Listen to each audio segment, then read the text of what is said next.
Singh live right now, and I'm going to pick his brain as to how the day's play panned out. You're just in time, and before you get back to your legions of fans, where do you think the game stands right now? And India, when they got Australia at 24 for 2, do you think there was a chance to make a strong comeback in this test and you missed that opportunity? Well, I think India is still there in the game.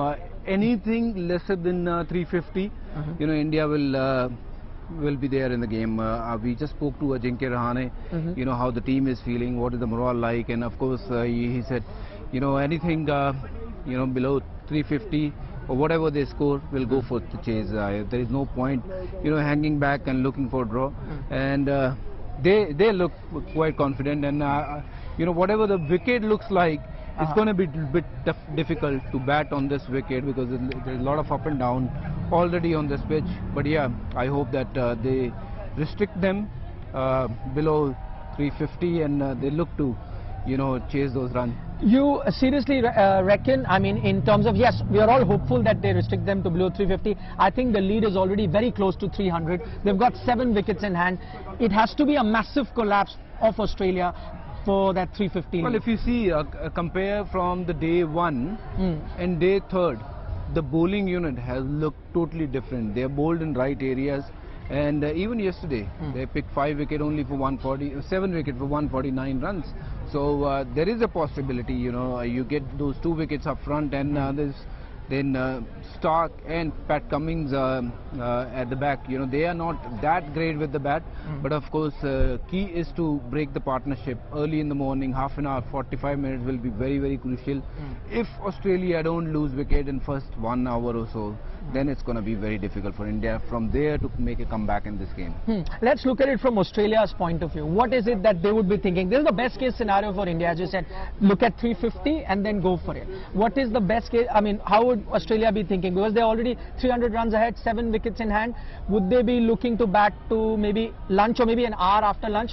Yeah, Australia will be very happy with another 100 odd runs from here onwards. If they do get that, you know, they'll feel very confident about it, because on this wicket where we have seen there's a lot of up and down already, even though Indian batters, they seems very confident, but you know, realistically I feel you know, 400, Australia will be very happy with that, and on this wicket it will be very difficult to chase. Assuming it does get to that 400 run mark, we've seen in England it's happened. Baseball, English team does it very often. They did it against India when we came back to play that one test. You know, big total close to 400. They played aggressive cricket. If Australia do get around the 400 mark, would baseball or something be like that in India's mind? Well, of course, you know, this is what can happen? You know, you will probably end up losing the game, but what will happen if you don't try? You have to go for it. This is the World Test Championships finale, and you have to give what you have. You know, you can't just wait for things to happen. Make things happen. Shubman Gill can play the role of Johnny Bairstow. Rohit Sharma can be the aggressor. And then Virat Kohli and Cheteshwar Pujara, we have got big names. You know, all they have to do is just back themselves and look to chase those runs rather than, you know, look for the draw, because draw will not solve the problem. No, draw will not solve anything. So either India go on to win this one by batting beautifully, or even if they don't win, at least they have given themselves a very good chance by pushing their limits.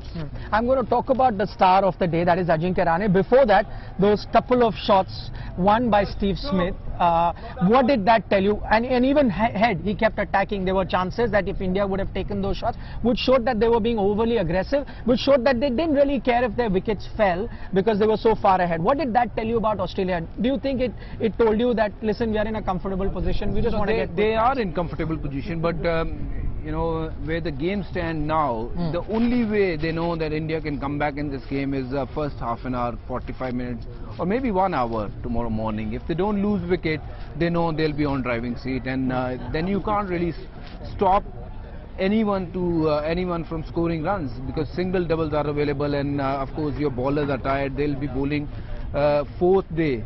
You know, from the first day itself, you know, every day they've been bowling few overs, and they know that the first hour will be very important, and if they manage to get past that, they will score those runs, and you know, anything more than 400, as I said, it's going to be a very difficult task for any team in world cricket to chase those runs. If you do chase, great.